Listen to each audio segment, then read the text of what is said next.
एक समय की बात है, जंगल के पास एक लकड़हारा रहता था।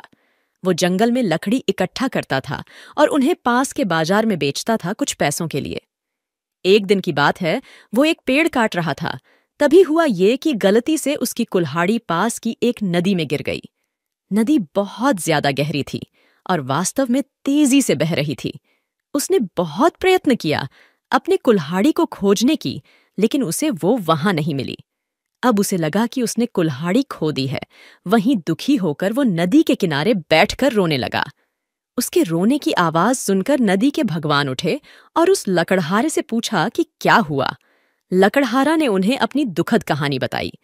नदी के भगवान को उस लकड़हारे के ऊपर दया आई और वो उसकी मेहनत और सच्चाई देखकर उसकी मदद करने की पेशकश की। वो नदी में गायब हो गए और एक सुनहरी कुल्हाड़ी वापस लाया। लेकिन लकड़हारे ने कहा कि यह उसका नहीं है। वो फिर से गायब हो गए और अब की बार उन्होंने चांदी की कुल्हाड़ी लेकर वापस आए। लेकिन इस बार भी लकड़हारे ने कहा कि ये कुल्हाड़ी उसका भी नहीं है। अब नदी के भगवान पानी में फिर से गायब हो गए और अब की बार वो एक लोहे की कुल्हाड़ी के साथ वापस आ गए।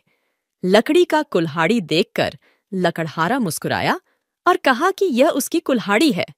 नदी के भगवान ने लकड़हारे की ईमानदारी से प्रभावित होकर उसे सोने और चांदी की दोनों कुल्हाड़ियों से भेंट किया। कहानी की सीख, इस कहानी से हमें ये सीख मिलती है कि ईमानदारी सर्वोत्तम नीति है।